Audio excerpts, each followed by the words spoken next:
Thank you for tuning in to another episode of Tomorrowman podcast. And this is the Veterans Day special. I'm joined by Joe Miulli. And we're going to go pretty deep on this one right now. And I want to ask you, Joe, what does Veterans Day mean to you? Well, I'll tell you, today is November the 5th, 2018. Mm-hmm. And number one, I tell the people, tomorrow's the 6th, you need to go and vote. Yes. And, you talk veterans, what does it really go on to our constitutional? For freedom, liberty, and justice to all people. Color, race, doesn't matter. We're all human beings. So when you talk about, now I also want to say, happy Veterans Day to all the vets out there and their families. And also the wives and the husbands that were left behind, let alone the children and the grandchildren. People do not think, and also the family members, you're talking cousins, uncles, aunts, everybody.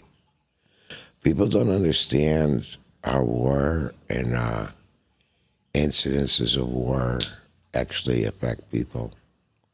And it's sad because I've been through, a few things in my days, but I understood it later in my years looking at my dad.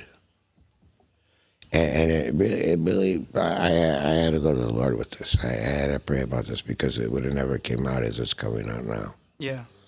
That I went back into my history and God showed me a lot of things. And I saw the way my dad treated us, what his mindset was, how he reacted to things. He was in World War II as an officer. He went to France. Uh-huh. And he told me a little bit what he was involved in and how what happened, this and that. And he was pretty fortunate. He was in for 5 years. God bless him, because I'll tell you, 5 years to me is a long hitch, unless you're a lifer. You know, I mean, for real, it's whatever. And going back and I was always looking for something to my dad, although I saw never side. But until I got older, I didn't realize what he was trying to put through to me. I didn't understand it because I was looking for something different. I was looking for a different type of affection. Mm-hmm. He would give it to me very rare and long in between. And when he did, how did... Oh, I mean, it goes back to when I was a little boy. He would, pick me up. He would take me in Uncle P. Jack's bar. We'd sit. And they're all friends, and these are people that were in the neighborhood, which there's another thing. See, the people, he was an officer, my dad, and I found out the doctor that delivered me in Chicago, he was also from the Army. I don't know if he was a colonel or something like that, or usually they're like captains or whatever, the doctors, but I think this guy was a full-bird colonel or something. Mm-hmm. He was always in the uppers. He wasn't like with the lieutenants and, stuff like that. It was always, it just seemed like there was always full-bird colonels or things like that. He was in that type of... he was in that type of group in the service, and people know what I'm talking about. Mm-hmm. There's the grunts, and then as we say, the enlisted men. But people don't understand. Back then, there was a draft. Kids nowadays, they don't even know what that is. So, when you really come to it, I saw in my older years, and it's just really recently, and it is really with prayer that God brought this all up to me, how things happen, why they happened. Mm-hmm. And he lets people go through things that we never could imagine. And sometimes we think about it, we almost think it's a fairy tale. Because this can't be real. Yeah, like in other words, okay, this is what happened in the past, but did it really happen? Because everything happened so quick to me, it seemed like, Yeah, as far as being a kid until today. Oh, yeah, it was just, I just... A different lifetime. Yeah, it was, when it came to when I was about 16, I'll never forget, of course, me and my dad, the last few years of his life, we became very close. He told me pretty much everything, and that's what I needed from my dad. Mm-hmm. So, he didn't hold back nothing. So now, later in the other podcast, we go into certain things. Yeah, sure. But and he also spoke of his service days and this and that, and they also gave me. Well, I had a thing with my thing, how I went into service. Okay. What I know you're gonna say this is nuts. Well, I got into martial arts, and I just would get in and out of stuff like What type of martial art? judo, jiu-jitsu, kung fu, kai fu, aikido, and I had black belts and all. They ranged from 4th to 6th. I was up to 7th degree on one of them, and it wasn't. I don't know. I did it for a few years, and I did it for like an enjoyment to help people actually, not to put a name on myself. But I went very quick in the circuit. And a few times in Orange County, they used to have the big tournaments, Yeah. And What do you mean you did it to help other people, though? well, you know what my thing was? It was like I wanted to teach self-defense to the girls and to women. I really wanted to You saw a teach lot of them. abuse coming up for that? What I saw was, ridiculous. Even in my age, Yeah. I saw things, and I'm like, this isn't right. And I see women that are afraid, or the men that overpower them, just even with speech. Yeah. So it went to my heart, and I took out time. I went to many dojos. I opened up one myself.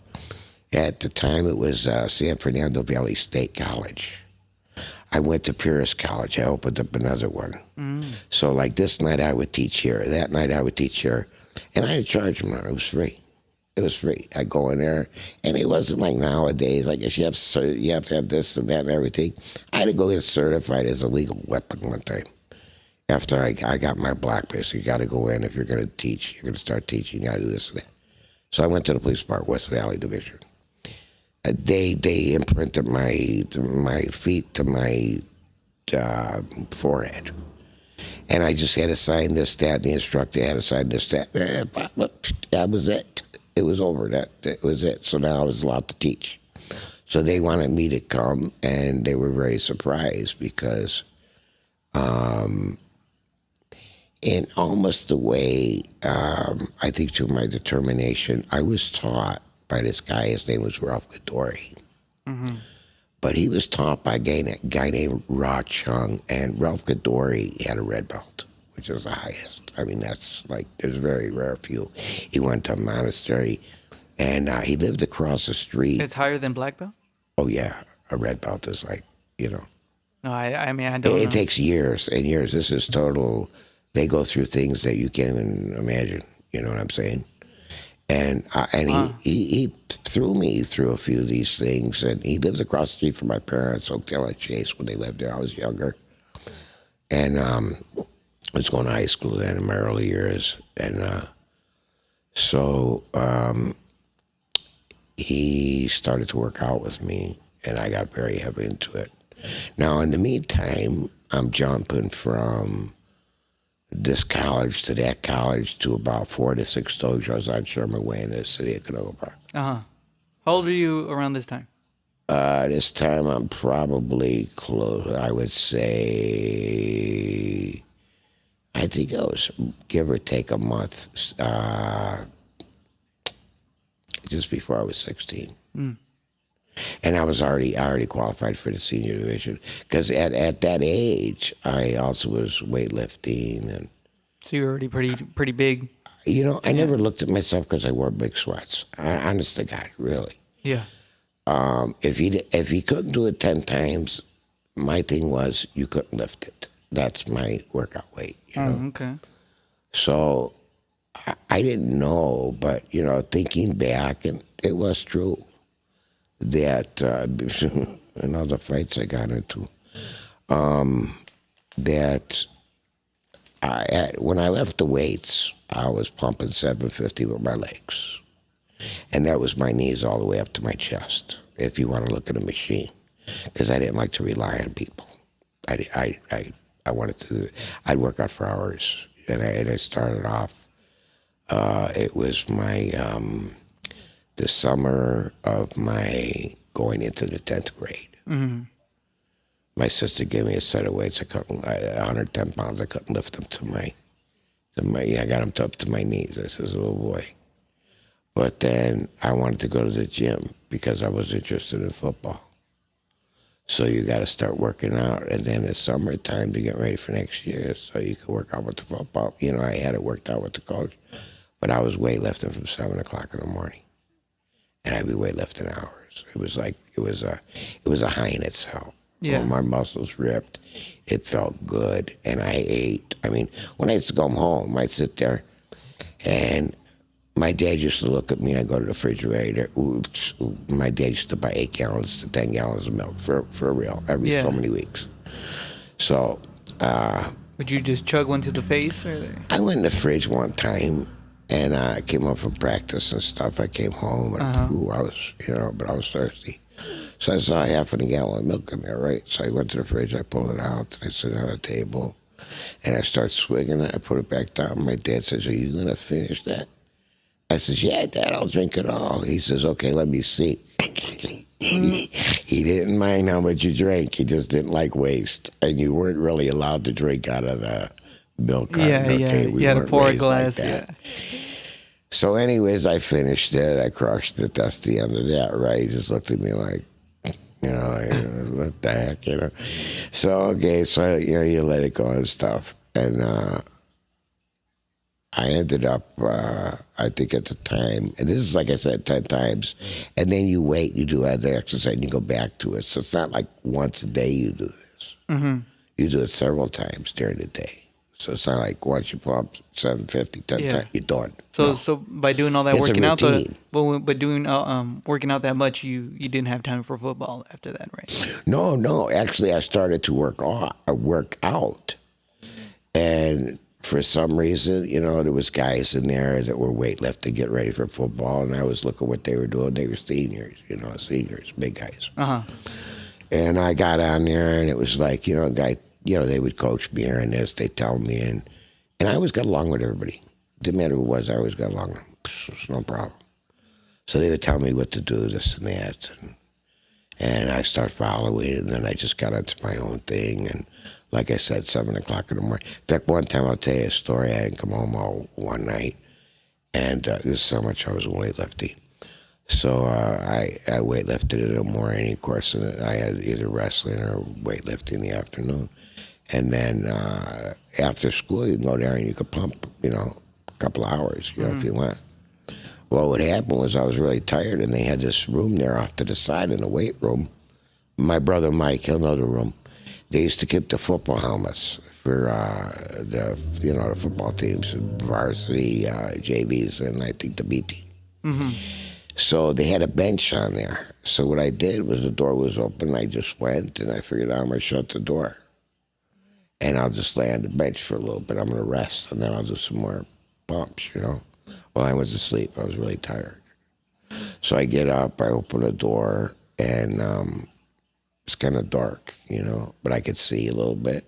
Yeah. So I figured, okay, let me do one more round. Okay, so I did another round, and I was, at that time, leg curls, as they call them. I was doing like 150 when you pull your legs behind you. Okay. I was pumping 750 with the legs. My curl, and this is like I said 10 times. You did it to these men. I was curling about 180, and I was pressing about 280. About 280 I got up to. Damn. And it was just really enjoyable. But anyways, I built up fairly quick, and I ate right, good Italian food.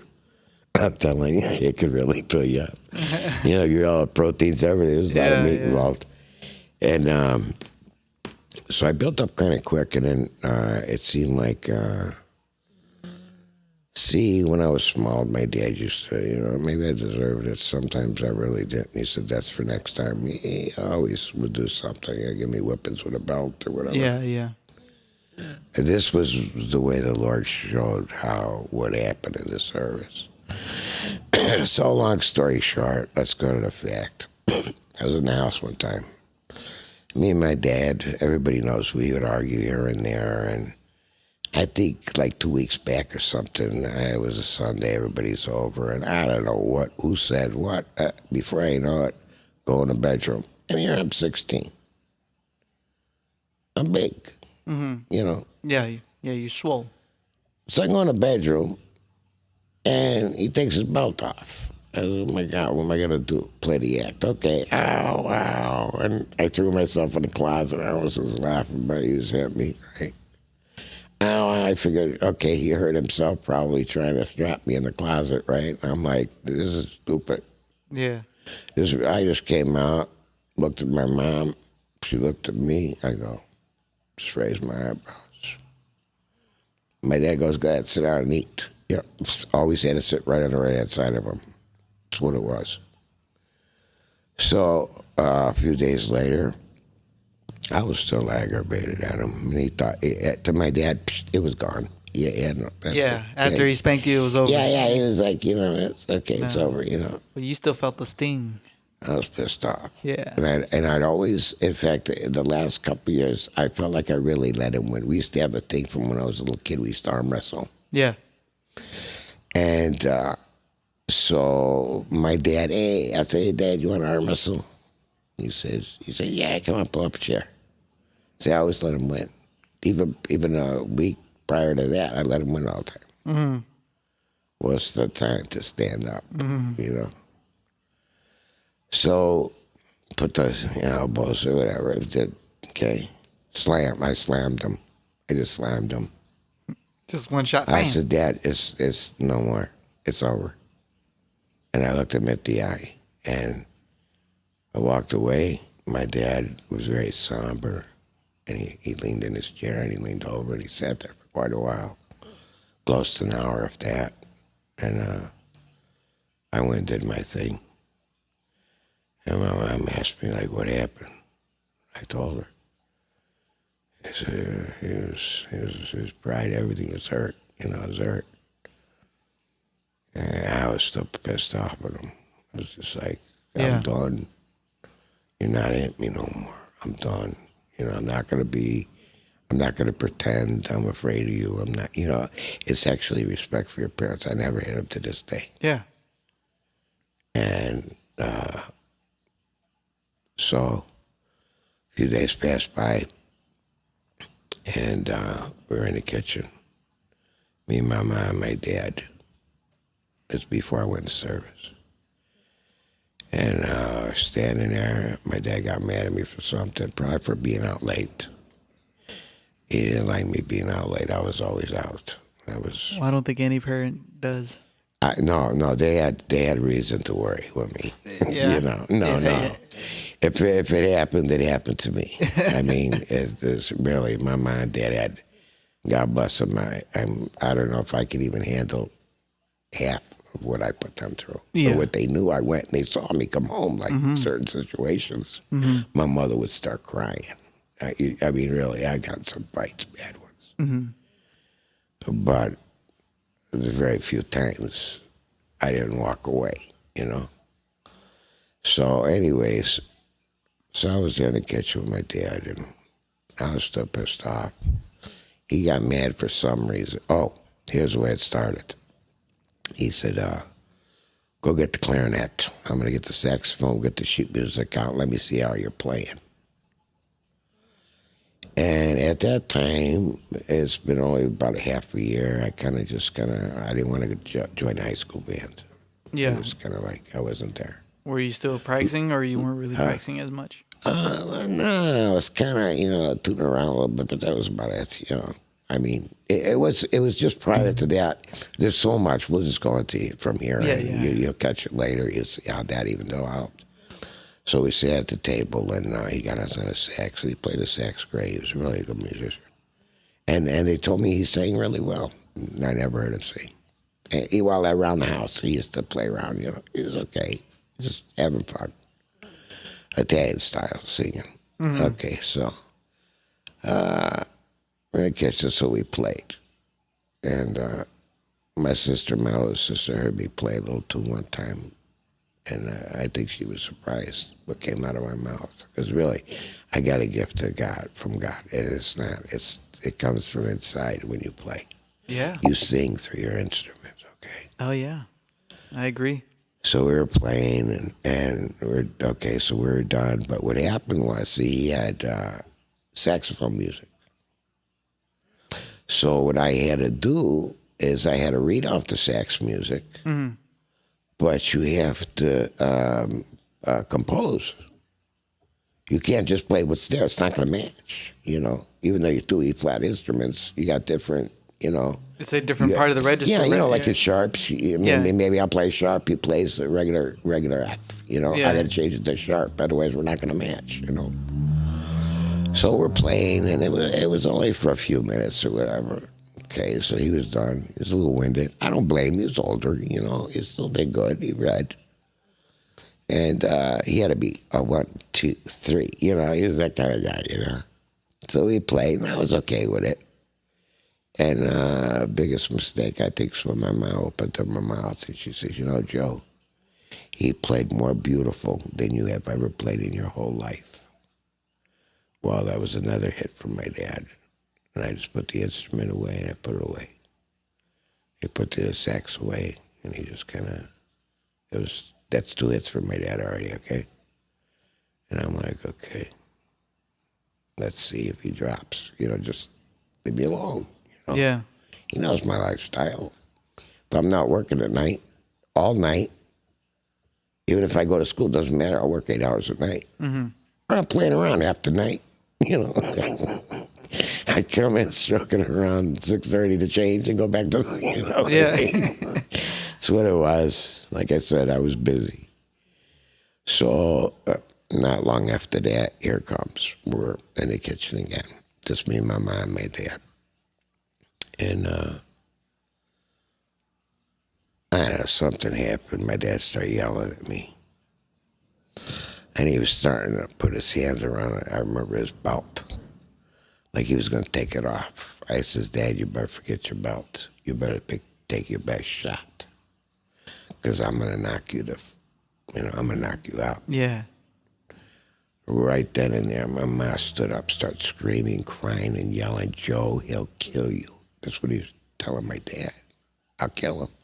Mm-hmm. Saying that you would kill him? Yes, 1 punch. I'll kill you. I have this thing in me. It's terrible. It's not good. It's not good. Don't get my adrenaline up, And you don't want to pepper spray me. My adrenaline will go up. So I'll look right at you. You can spray my eyes. They'll glaze for a quarter of a minute, but I'll tell you after that, look out.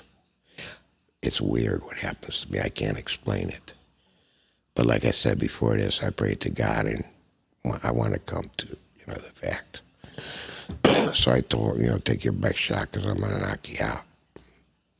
She's screaming and yelling, Joe, I'll kill you. Jody, please don't hurt your father. And he looked at me, and I looked at his eyes. That's it. It was over. He knew. And he kind of he didn't want to have too much to do with me. He knew the belt didn't work. The little bit of talking, not the way I understood, would work. It didn't work. Yeah. And I was going to do my own thing no matter who said what. It didn't matter. I mean, when I was a kid, he'd say, you better be home by this time. You're going to take my car. I'd say, okay, right behind me was the police. Dad, here it is. I'm here by 12. He says, yeah, what took you so long? I said, here's the ticket. I got the ticket right in front, so I'm in time, This is stuff I used to do. So, no, honest to God, right in front of the house. So, let's get down to the vet. So, one time my dad made a crack. He says, you should join the Army to straighten you out. But I'll tell you something for your own advice. Don't ever, volunteer for nothing. He says, yeah, that's straighten you out real good. Okay, you think you're a wise guy. And you took him up on that. Well, no, I didn't even really, it didn't dawn on me until, I started thinking about what he said. And I was unhappy. Anything I did in school, I did too well. I mean, I wasn't the brains, but it's like it didn't take much effort to get a B. I wasn't interested in things. The martial arts interested me because I went to, everybody knows Benny Akita. When I was in high school, I was in Reseda. I went to his garage, and that was the end of that. I mean, that's where I was with the martial arts. I just was, surprised. So you were feeling unfulfilled. Yeah, I was always looking in the wrong place. I always was looking in the wrong place. So, and I had a girl at the time, and I knew a little bit about her, a little bit of, going through things with her too. And just wasn't thinking right. I thought as a kid, what can you get away with? It's okay. It's kind of an old Italian saying, make your sins and pay it in the basket on Sunday. No, honest to God, really. That's the way, And we repent to the priest. What a joke. Anyways, well, now I know the Lord. So I start thinking about it. I started thinking about the girl. Wouldn't want to break up at the time, but I was a little leery. I had a buddy look out. So that night before I said goodbye, and then in the morning, second oldest sister took me to Athie's down in L.A. And she just dropped me off in front. That was the best thing to do, and just walk through the doors. Okay, where do I go? Here's my paperwork. It wasn't just getting into the cert. You did just walk and enjoy it. Yeah. It started off when I was 16, where there was a guy, he was a Green Beret, he was a sergeant, a recruiter. He came to the school, and I had a class going on there. And he wanted to do also instructions. And, the guy's a lot older than this and that, but he says, listen, why don't we do this? No arguments. And he says, let's put the pads on, we'll go to it, we'll go at it, and whoever comes up that's what it is, You teach the dojo, then I follow you, I said, okay, so he brings the headgear, the pads, bing, bing, bing, pfft, the guy's down. He couldn't get up from under. He said, Joe, you're too much. He says, I've never seen anybody like this. Took all the pads off, no hard feelings, nothing. Any move he made, I knocked him down in 2 seconds. This guy was a way bigger guy than me. Everybody's always bigger than me, because I'm short, And it didn't matter, You had the agility. So, and, I never failed. We go down, it's getting a little off the subject. We go down Van Nuys Boulevard Wednesday nights, cruising night, stuff like that. We pull over on Bike Street, this and that, and with my buddies or something, and before I know it, they pull over, we pull over. Who's in front? Me. All my buddies are behind me. Then they come, there's about 8 of them maybe, and they were of a different, whatever it was, Yeah.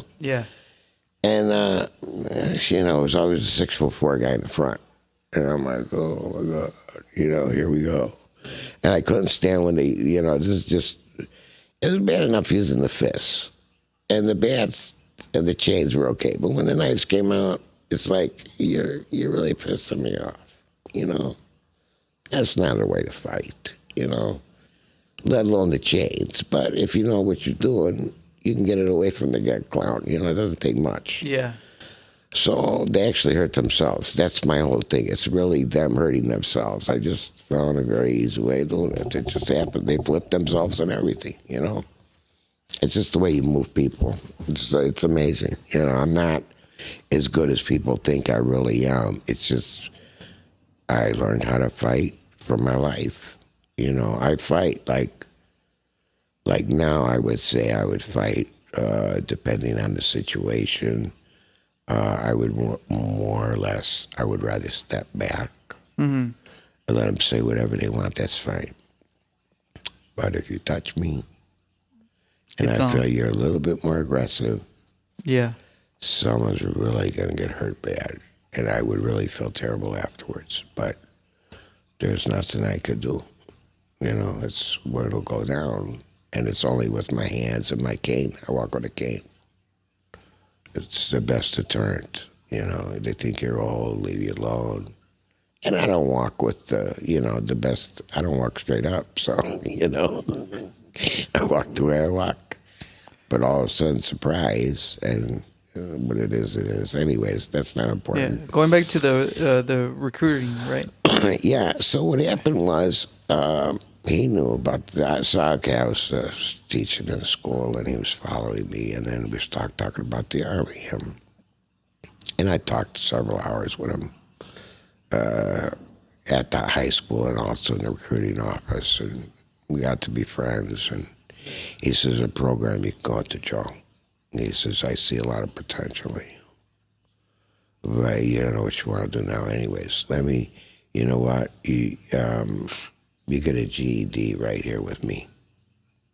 And I says, well, I don't want to know just passing of the pencil, I don't want to cheat on nothing. If I'm, whatever it is, I want an honest test.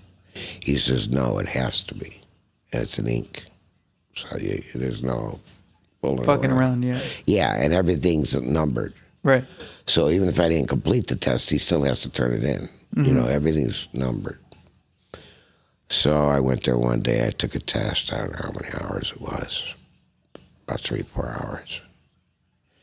And then another couple of days later, come back. You got to, you get more tests. It's okay. So I went in there. It wasn't really no problem at all. I found things very easy, and I went through it fairly quick. This was required before you got recruited? Yeah. Before, this is to see what I'm not a high school. I didn't have a high school diploma. You had to have a high school diploma to be in the Army, Yeah. And then what is my skills? What they want to know about me. So they give you all these questions that you just say, like, okay, I'll answer them.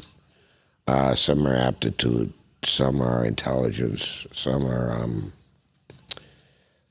one was the GED, that I took. He said, right away you got your GED. He said, I came in. He says, you're good with that.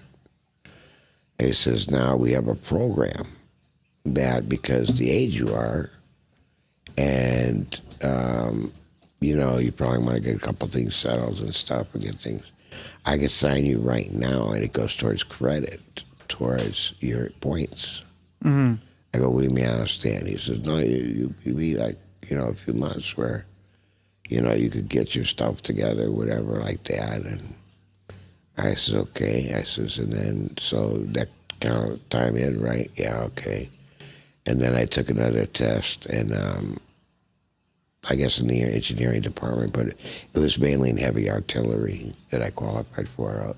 Under my MOS, which is you go for infantry, advanced infantry, and you go, and through that you get your first aid. So you had to go through all that. Oh man, there's a lot of stuff. How long did it take to everything? To go through all that, like that I well, let's finish the story. So anyway, so all right, yeah, I signed in. And I took care of a couple things, and I just wanted to go in. I just get this done with. And I made a deal with them because normally if you join, they give you 3 years or 4 years, and they give you so much money and this and that. Hey, I want to join, but what's the lowest I can get? He says, I can get you on this program, but your intelligence you can get for 2 years. I can get you in. No bonuses, no, I get you in. Mm-hmm. That's good. I can handle 2 years. I'll do 2 years. I figure this way, it's only 2 years of my life. I'm not going to go for 3 years when I get out 2 years. Mm-hmm. But then he said the credit, or the points I got from, it's unactive duty, they call it. Okay. So I was collecting points, not even going to AFIS in LA yet, even. So, okay, I got everything organized, this and that. That's what all the guys do, whatever. So I went, and my sister dropped me off early in the morning at the station. It was like an all-day procedure. By the time mid-afternoon came in, you got your swearing in. You knew what unit you were with. You knew where you were going. You didn't know what was going on, but you knew, you were, this is going to Fort Ord, this is going to Fort Polk, this is Fort Polk. They just, Yeah. and who was traveling by plane, who was traveling by bus, who was, whatever. It was crazy down there. And one thing I remember very distinctly, they gave me a little Bible, the New Testament, and it was a green leather. I'll never forget that. And as I'm waiting for things, I'm starting to read through it, and right there I knew I made a big mistake. By reading through the Bible? I started reading the Word of God, and I sat there, and I started thinking what I did. I already got sworn in, so there's no saying, I'm done. Yeah. I got to get out of here. You can't get cold feet now, man. No, well, you can't just walk out. Yeah. Then you got a warrant out. Then they're going to take you and pull you in the military police will pick you up. You sworn in. That's it. Yeah. So, and they would tell the people too, listen, before you do this, you want out, just go out the door, no hard feelings. And there was people that left, and several people left, Yeah. So, okay, so that went down. And so I got there, and I was waiting. Also, your boss is here. You're going to Fort Ord. Okay, I know that. Your boss? Okay. Craziest bus driver I ever drove. Oh, my God. Talk about a party bus. All they were drinking and smoking. Well, I used to smoke a cigarette here and there, whatever. And actually, I used to get them from my mother. And I didn't hardly pay for cigarettes. My dad would always get them from someplace. It was crazy. Anyway, so I smoked a little bit, but nothing like I do now at all, because I was healthy. I was, Yeah. I wouldn't let that get in the way of my physical fitness, and seriously, and I was kind of strict on certain things. I wouldn't get high on weed or nothing like that, no. And we'd party a little bit of alcohol. I'd always take a bottle of Cutty Shark from my dad's, because he'd get it from the attorneys, always for presents. He had so many bottles, he didn't know what he had, He wouldn't even notice that it was So a gone. buddy of mine, we go and have a bottle one night, and let me tell you, if you're not used to scotch, when it starts to taste good, you're in trouble. Okay, let's just say it like that. Sweet, right? No, it's not. It's you have to really require the flavor. Yeah. Really. So anyways, okay, I get on the bus. No, honest to God, I knew. Yeah. I knew right then and there I was in a mess. Man, I messed Do you remember? up. Do you remember like the verse that you read that kind of flipped your mind a little bit? No, it wasn't. No, and I went to the Lord with that not long ago, and I go, what was it? And it wasn't. It was just God was with me. I'll tell you, my whole life, God, the Holy Spirit was definitely with me. Everybody saw the bad in me. Some people saw the good in me. There's many people this day, my brothers and sisters, all they think of is the bad. Yeah. How rough I was, what I was doing, what I did this and that, after the service. And even before the service, But it was my lifestyle. Like I said, I was really bored. I got into everything real quick, in and out, in and out. I just was running. So, okay, so I get in the bus. So here's where you go. Everybody's on there. They're drinking. They got alcohol. They're bringing out the cigars. Yeah, at first it was fun. And here I'm a kid. Well, where was the bus heading to? Fort Ord. Okay. It's a long bus ride. Yeah. So on top, where you're supposed to put the luggage, you could actually sleep there. So I went up there, and I was drunk. I was sick of the smoke. It was like, oh, God, open the window, So by the time it was hours by the time we got there. From L.A. all the way, it's near Fort Ord. Okay, so we got up there, and they don't go fast. I got out. Like I said, on the way there, I knew him. But when I was there swearing in, I knew I made a mistake. This is just not for me.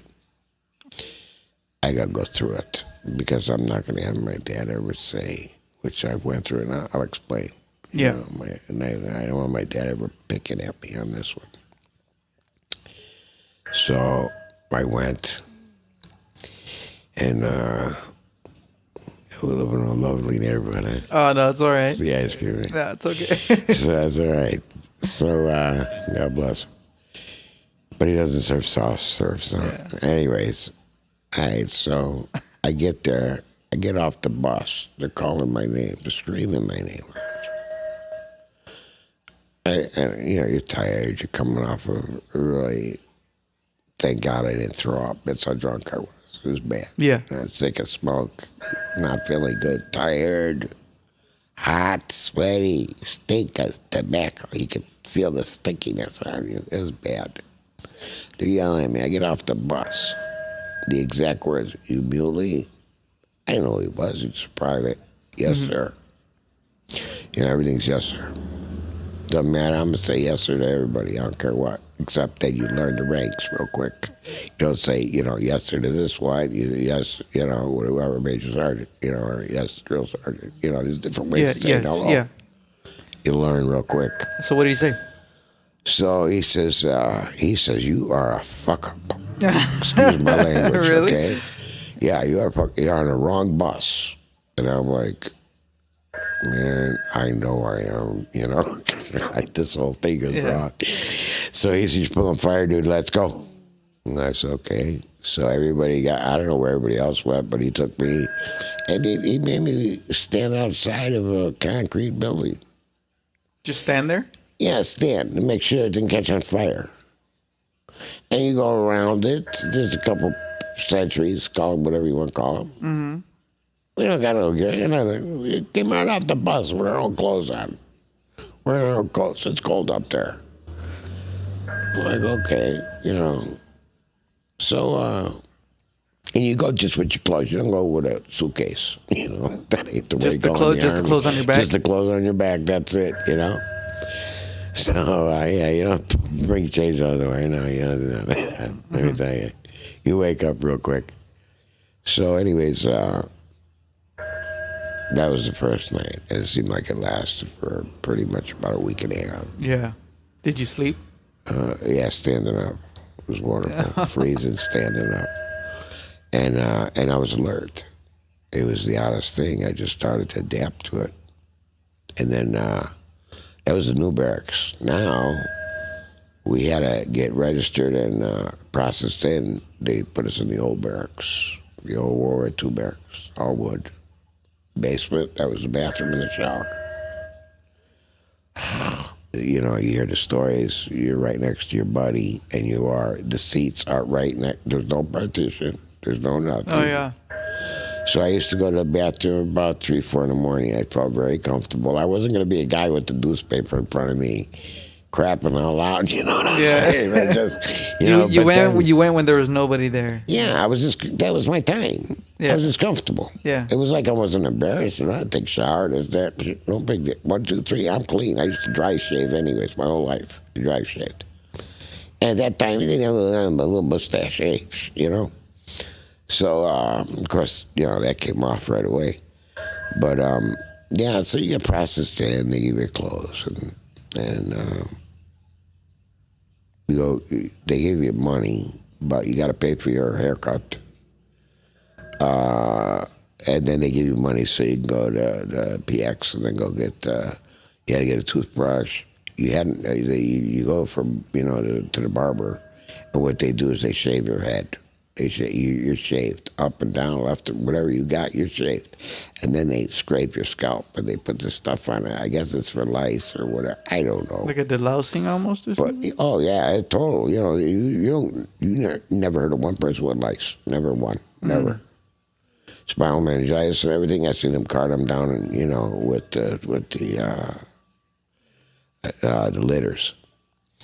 And so anyway, so we go in. But what this really is, I'll tell you. They made it a holiday, Veterans Day. And it's not the holiday, that I believe people should really cheer about. But it's more of a somber holiday, but a thankful and God-giving holiday. And, there's a lot of things that happen in the service I can honestly say I'm not proud of. I can really say that. Yeah. I don't want to go into detail. But anybody can go out there and they can go look at the films that happened. Now, when I got in there, after, I got on basic and all that other stuff. And I did really well quick. They were advancing me so fast, I didn't know where I was going. And I really didn't like the Army at all. Anything I did very well because I was physically fit. I can climb ropes. I could do, pull-ups for nothing, I used to sit and do 1,000 push-ups. I'm not lying. I just, you learn how to breathe, And so all this stuff, But you're just kind of waiting for your time to be up and get the fuck out. It's just like in the beginning, you got to learn your M16, you got to take it apart, you got to blindfold, you clean it, you do the oil, this and that, shoot it in and out, you clean the barrel, and it's a spring, the disc coil, a bit of a big boom, boom, and there you go, and they want to inspect it, okay. So I did everything, I learned quick because I was kind of like into guns before I went to service. So you already had a little leg up on that. I had very good knowledge of weapons. Yeah. Homemade or Did you have knowledge of an M16 already? Oh, yeah, also. Well, actually, I've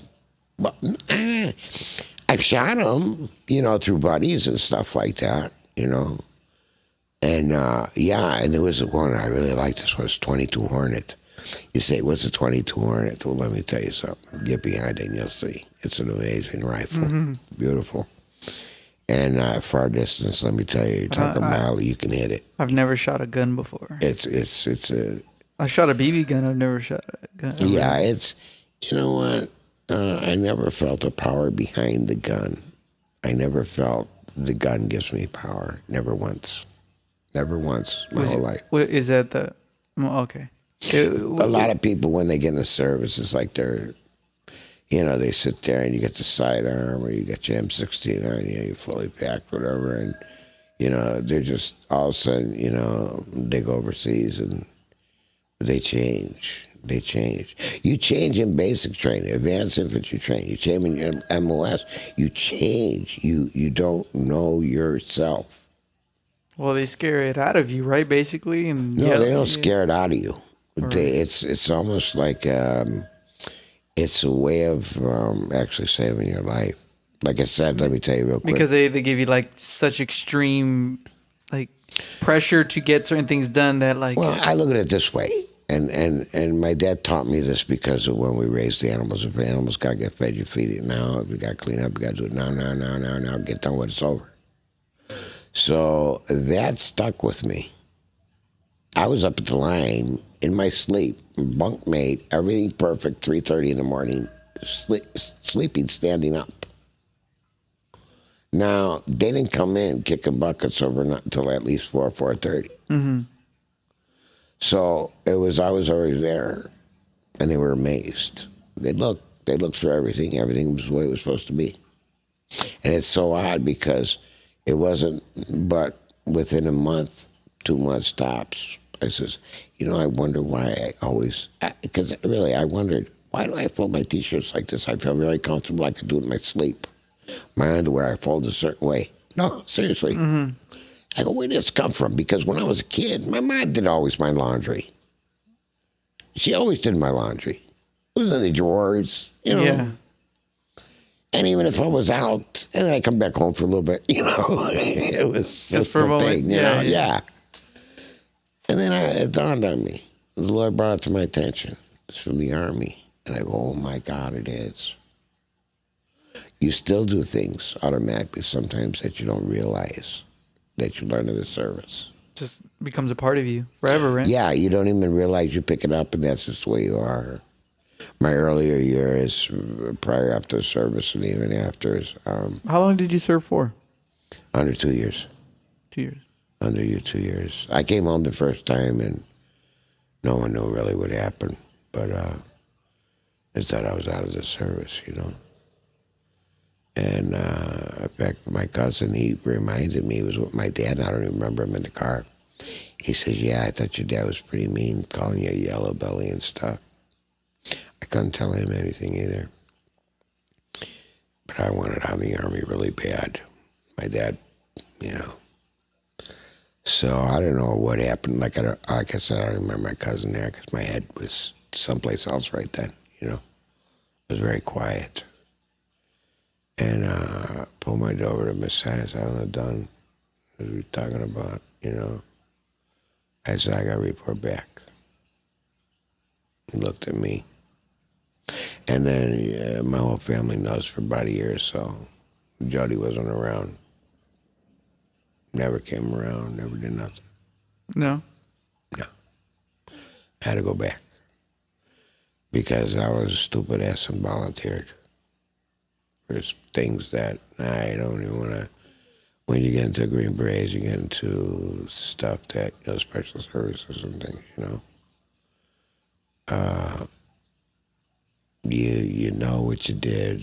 It feels like a nightmare. You don't even believe you were even where you were at when it happened. But at the end, they had to pull me out. Because of what had I'll happened? tell you, this is a real story. I don't think they don't even know this, but I'll tell you. I'll take the hit.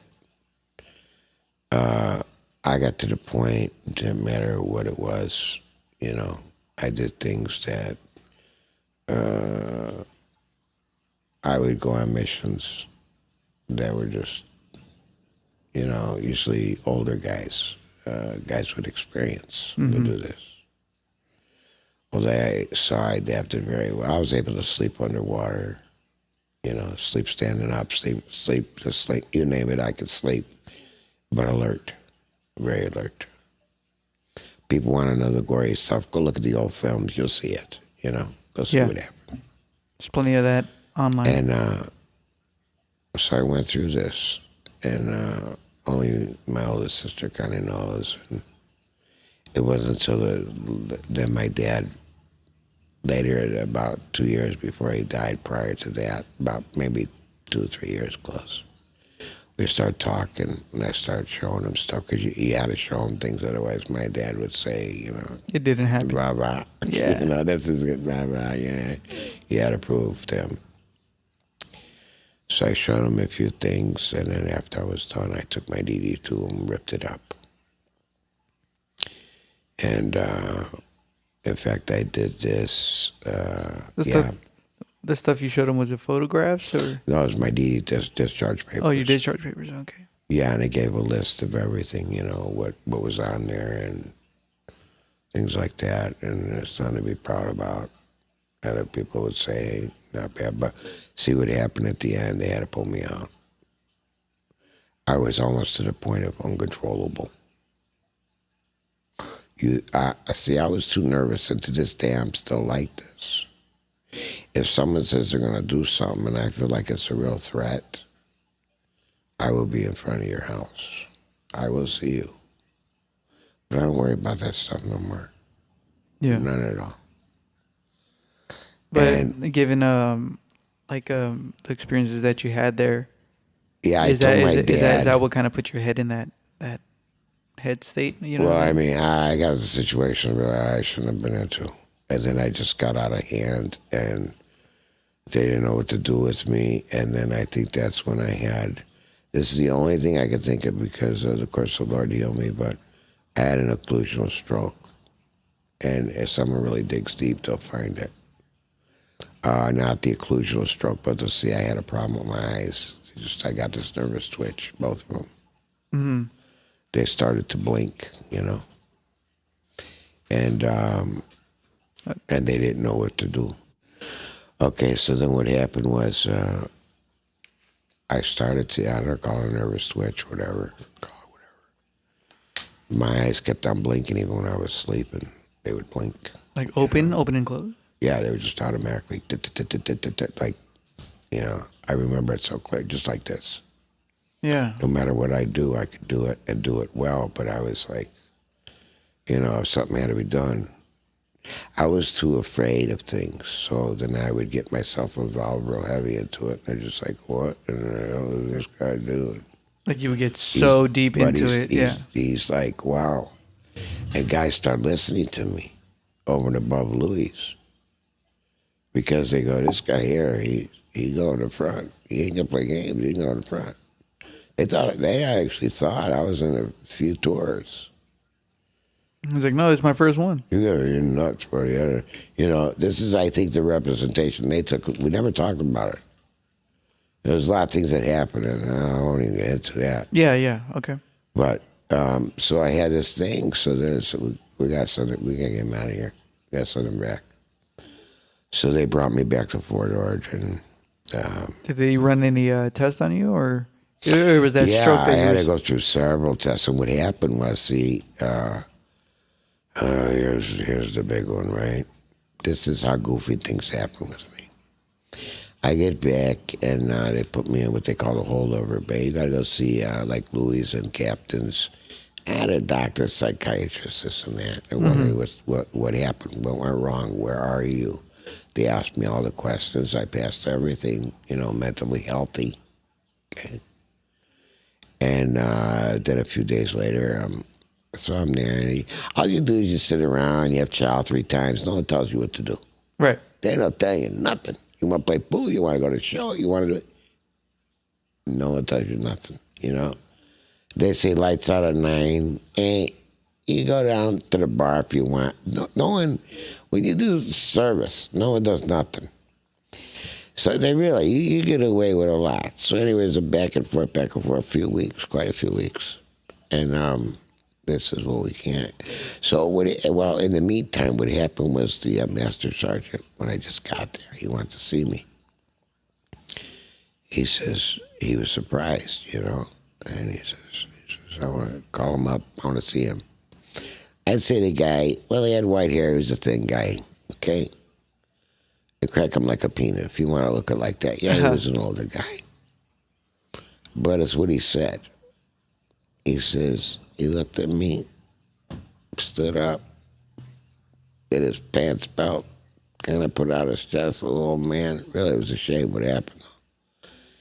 And he went to go shake my hand. He says, instead of saying, I'm glad to see you, I'm surprised you're even back.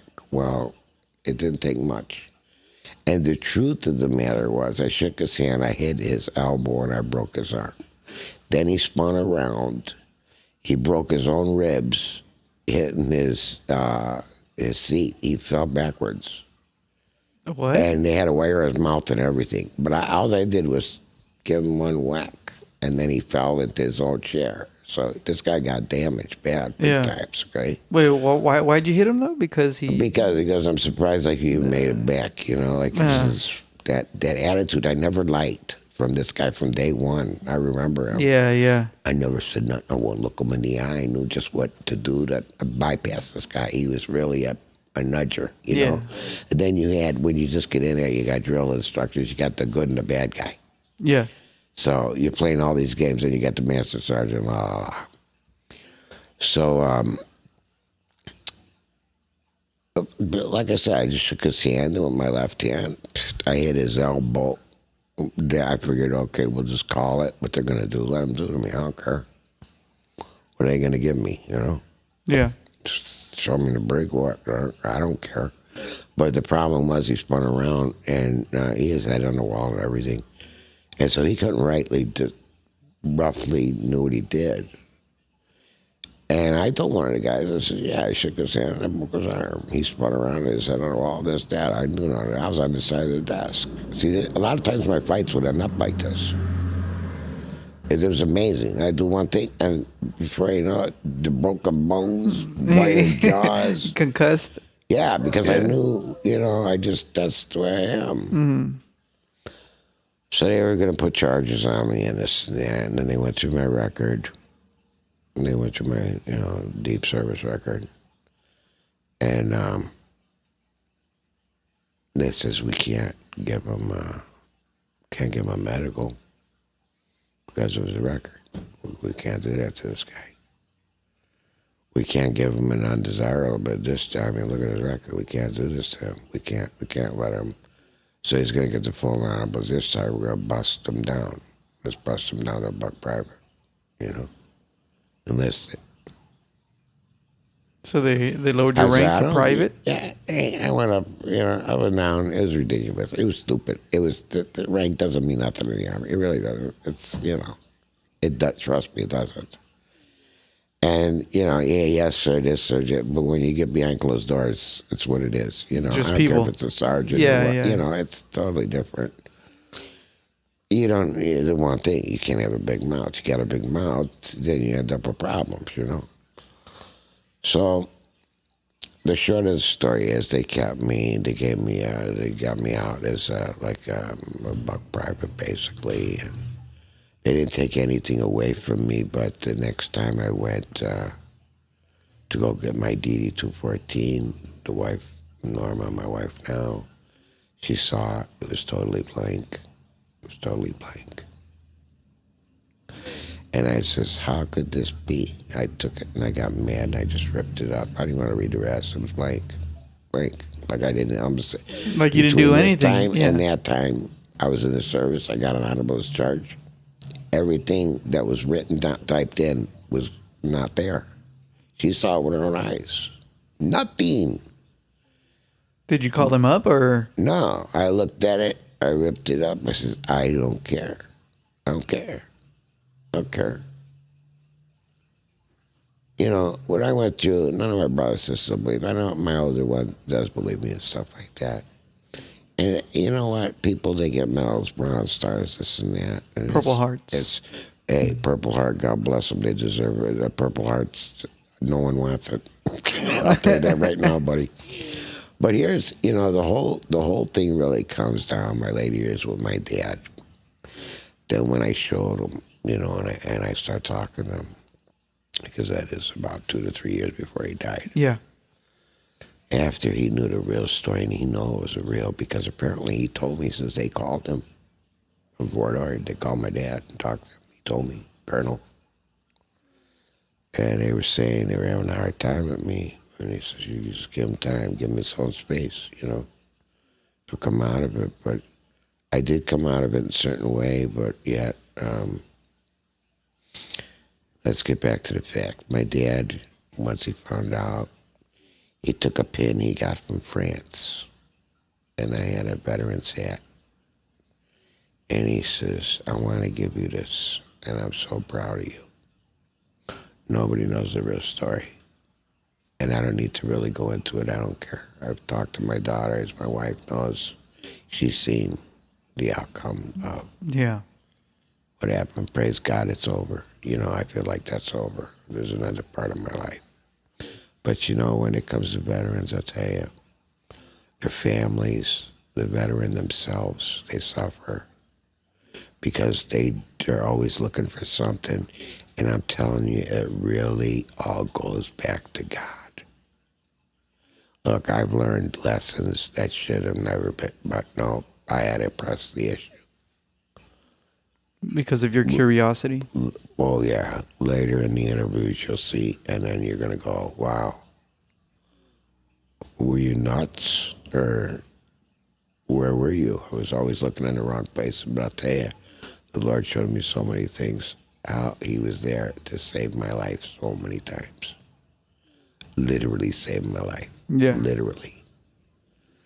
And, when my dad said that to me, and we talked in the last firm 2 years of his life, he told me everything, how we moved to California, this and that, what happened in the war, what really happened, how he felt.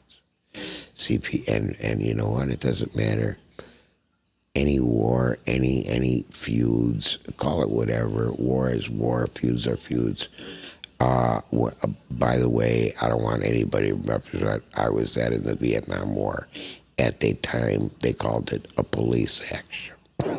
Mm-hmm. So I'll tell them all, no, I wasn't in the Vietnam War, but I was in the Vietnam police action, and I'll leave it like that. And, so as me and my dad talked, that's what I needed my whole life, and he gave it to me the last 2 years. And it felt so good to say, and it wasn't like this in the beginning. Yeah. He had a lot of reservations because of things I'd done in the past. Yeah.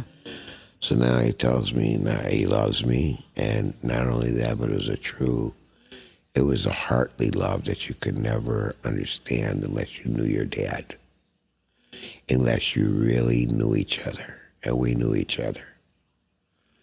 And he would trust me with anything, as I would even trust him. And he opened up to me like he never opened up about a lot of things.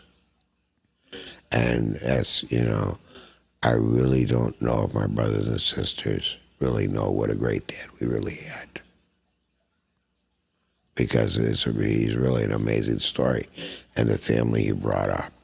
Yes, I was always considered the black sheep. I was the wild one.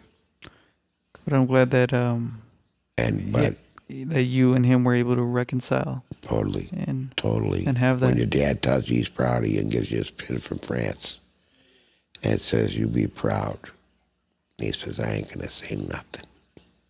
I said that's good, Dad, because you know what?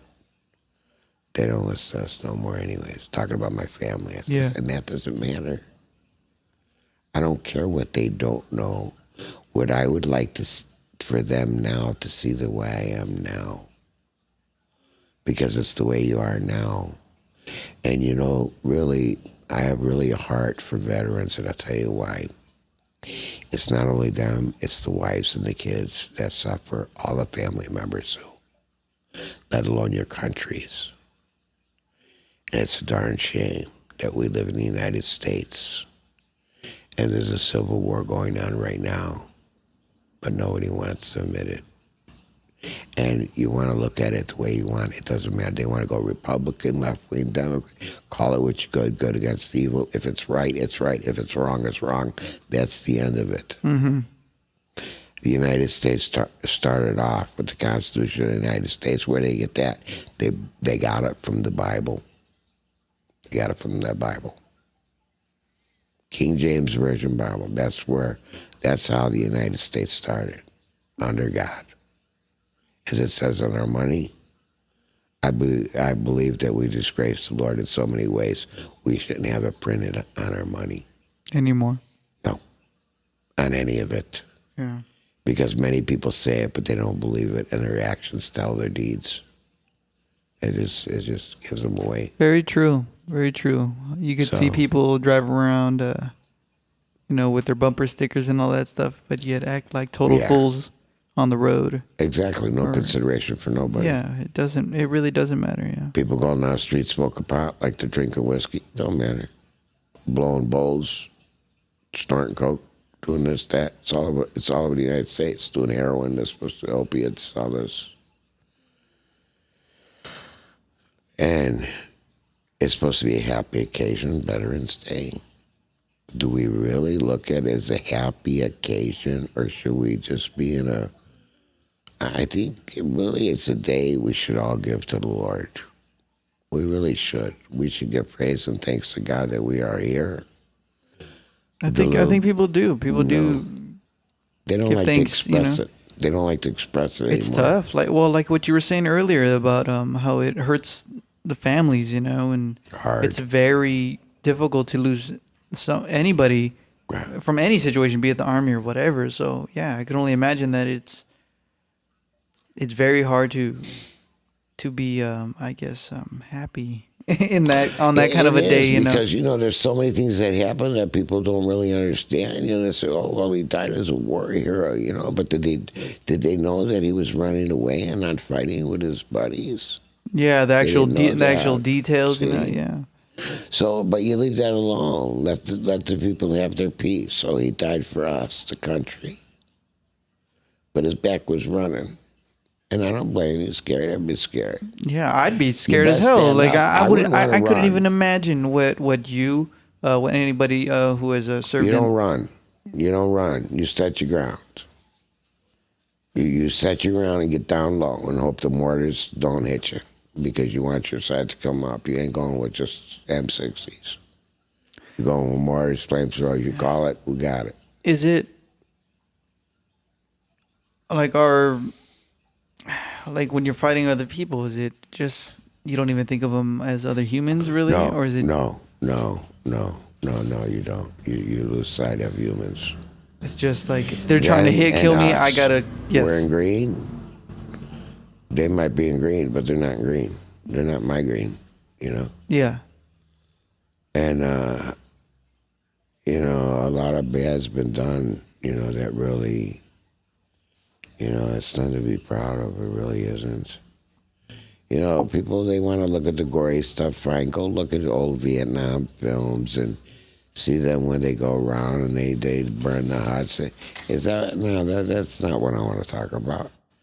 So I really think when it comes to Veterans Day, I think everybody should really take a look at themselves in the mirror. Even if you did not serve in the service, what are you doing for your country today? Because if you don't look at that, well, who do we have to lean on but each other? Yeah. Sound like Kennedy right there. And it's getting further apart. People are segregating themselves. They want to be segregated. They don't want. I think things have been segregated for a very, very long time. Always. Yeah. But then it was the unity. I remember in the 60s when they started with the busing, they were going to put the blacks in the white place, and they did do that. They did do that, but I mean, and everybody got along. Everybody got along. And they had of course, Martin Luther King. Boy, he had a speech. I feel like it helped, and then as time went on, people forgot whether their attention spans, whether it be their lives or whatever that they get consumed with and everything. It's a very good example. And you kind of 9/11. There you go. 9/11 hit. You watched TV as well as me, and it was like, oh my God. It was if I was surreal. Old enough, I joined the service. No. You think some goofy things, If I was young enough, I should say. Yeah. Oh, I didn't like this at all. I don't like this. I don't like that. In the meantime, we're letting everybody in the back doors. And they wonder why these people are coming out and they're killing people. Well, start looking into the background. They've been let in 15, 20 years ago. They've already infiltrated the United States. The bad guys call it that way, whatever. Well, some people say that 9/11 conspiracy. Maybe our own government trying to go against us and get reverse it back to our government doing this for this and that and all that. No, like our government scaring us, in order for it doesn't work out like that. That's the left wingers, and I hate to say it. They call them. I call them people. I don't care good and bad. It's the bad people. And they say what they're going to want to say, and some guy with Adolf Hitler, he says, you tell the lie enough times, they're going to believe you. And it's so true today. You don't know what you're looking at on TV because it's amazing how you could see a story on TV. I can't believe anything I see on TV though. Like whether it be you don't know if it's the fake cartoons or real. or even when the president's on, and he's being interviewed and you're seeing whatever go on the CNNs or the Fox Newses, and it's just, I mean, to me, I don't really watch any of it, but when I do catch it, I just kind of find myself like rolling my eyes in a way, like I can't believe this is what's moving the country and making all the decisions over here. Exactly, and they twist you up so much with lies and this and that, and you got these other guys talking. Oh my God! It's like, I need a joint after that. You know what I mean? After dealing with all this crap. See, that's what people do. It's like, man, I need a bowl. No, honest to God, let's just call it what it is. I need a bowl. I can't handle this somewhere. No, that's the time you stand up and say, hey, something's got to be done. And I'll tell you, tomorrow is November the 6th. Yeah. Well, by the time this gets out, voting would be already happened, I believe. Oh, yeah, voting will all happen. But, so hopefully you voted. Get out. I'll tell you right now, if you didn't vote, don't open your mouth. You have no stand to say anything about anything if you didn't go at the polls. And if you know of dead people that are voting, please tell the government these people died 4 or 5 years ago, but their vote is still counting today. It's been already proven dead people vote. So it's what it is. That's the way the United States is right now. So you really have to band together. We got other dimensions in here on this, man. Yes, and it's what it is. So, long story short, really, it comes out. It's a sad day. It's a day we should remember. And instead of so many people trying to be in their own, it's going back to their own clans, call it whatever, your own group, call it, I don't care what they call it, separation, whatever. Yeah. You can't even say black against whites no more. That's not right. Because you have good and evil in all races, and the way they're pairing off, there's all nationalities in every one of them. Yeah. So it's like, you know what? The fact that we're focusing so much on race is just ridiculous. It's It's infantile. It doesn't make sense, but because, like how you said, you keep telling the lie and we start believing it, Yeah. Blacks and whites not getting along. Blacks and whites, Mexicans and Right. so not fighting, something, whatever. And you just kind of go, really? People Like, I don't do see this not happening. But then realize- you start thinking that that's just how it is People here. do not realize that people are getting paid to do this. Oh, yes. They bust them. When there's rallies for this free speech, there ain't no free speech in the United States no more. So you start telling good stuff, they turn around, and before you know it, they're burning cars, everything, police are standing by. Mm-hmm. So, getting back to Veterans Day, honest to God, I think it's a day we should really go to the Lord with prayer. And thanks for everything there, because we are a spoiled people. Let me tell you, we really are. Might be going through hard times, but you think there's hard times?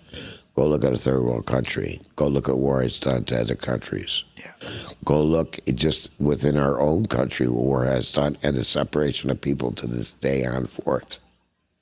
It's terrible. And I'll tell you something. A lot of people don't read the Word of God, maybe because they're afraid to, hear the truth and to know and to feel that, wow. But, it's never too late.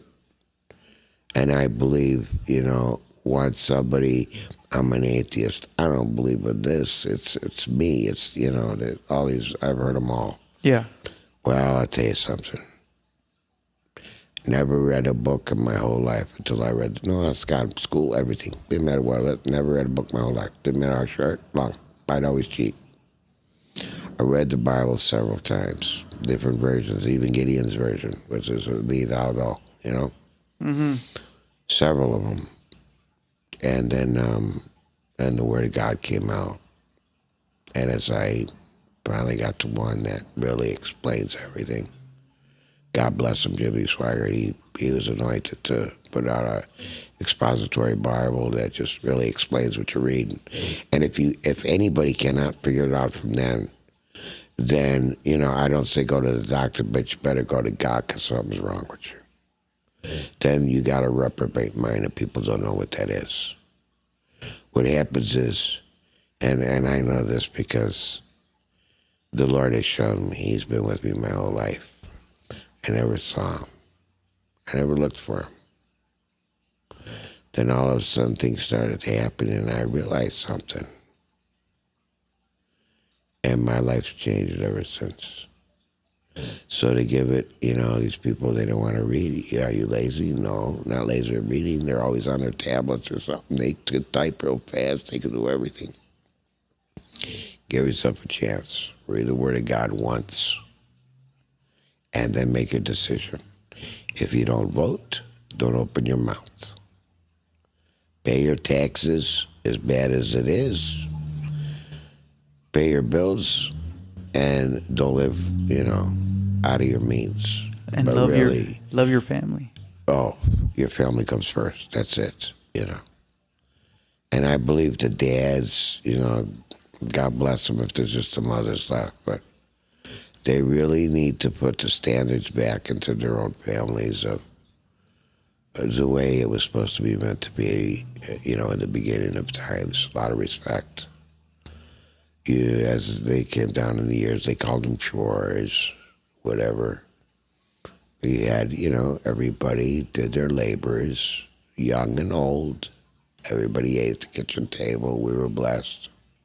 We had all the food. We never went hungry, never looked for food. People used to come over and say, my God, it looks like Thanksgiving for a feast for many. That was our regular Sunday dinner. Yeah. But you have so many things. This macaroni, that macaroni, you have lasagna, you have eggplant, you have this, and you got that.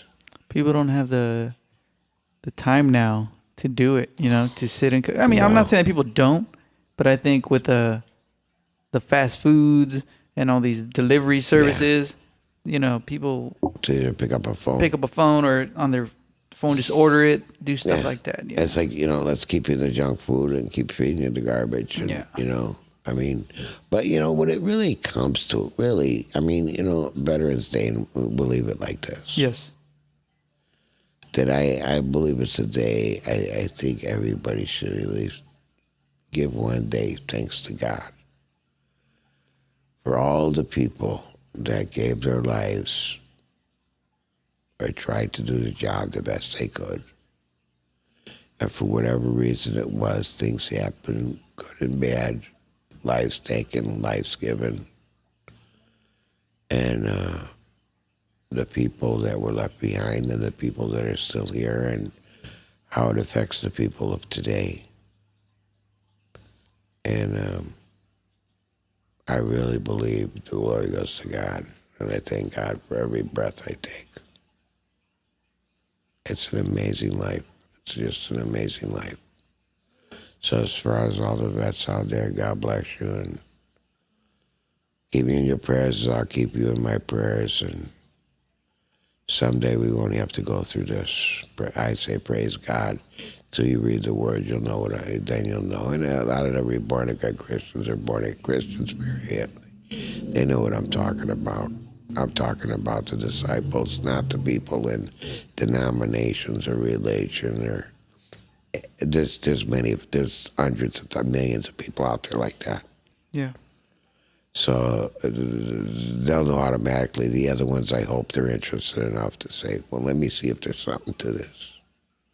Let me see if there's really something, because that's what happened to me. What am I here for? This, that. Oh yeah, I think people feel that all the time. Yeah. What is this? What is the purpose of all this? And then all of a sudden you just, well, maybe I'm supposed to do this, or maybe I'm supposed to do that.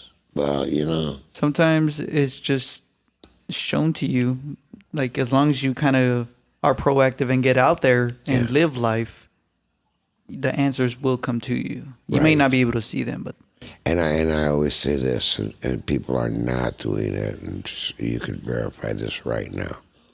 Try and do it the right way, whatever job you have. But you'll see, no matter where you work, there's always going to be somebody trying to step on somebody's shoulders to get higher up. And that's just the way it is in the world, and it's only going to get worse. So whatever you do, give an honest day's work. Thank God for the day He gave you and tomorrow to come until this is all over, and this won't even be even a memory. And that's what I pray for every day, that I know the day's coming. Now, how it comes, God only knows. But I tell people, really look and start talking to the Lord. You'll be surprised He will talk to you back, and you're going to feel your conscience real bad. And that's when you know, wow, there really is a God, and He's been watching me all these years. So I leave it like that, and God bless you all out there, and I really hope that this helps some people now a lot that are confused still. Like I said, go into the Word. Can't hurt. The bills aren't working, the pot's not working, you're still going to the VA, who's sleeping on the streets, who's, pumping drugs in their arm. It doesn't work. I've done it all. I've done it all. Let me tell you. To the max, I've done it all. It doesn't work. For a short brief of time, you go into another world, but you know what the bad thing is? When you come back, you're even lower than you started off. You're always lower. And then you have to try and get to street level again. So I'm too tired of trying to climb the ladder to just get to street level, so I decided to let the Lord take my life over and still make mistakes, still gotta, sanctify myself every day. And in other words, repent, tell them you sinned, no, even if it's mentally, you just tell me, that's what I thought, that's what I felt like, I'm sorry, I know it's wrong. And He will always be there for you. It's amazing. He's so forgiving and loving. The grace and mercy alone, let alone the blessings and miracle He bestowed upon myself and my family. It's just amazing. beautiful. So I'll leave you there today, and God bless everybody out there. And I really hope that you get the help you really need and don't rely on synthetic products. Rely on something that's firm. And I'll tell you, if we started off with God, that's the way we should end up. That's what the United States is about. So God bless everybody out there. I love you. And bless you again. All right. You have a good evening. God bless. Thank you. Thank you, Joe, so much for your time. I really appreciate it. And thank you, everybody, for listening. Happy Veterans Day. Tell your family you love them. And glory to God.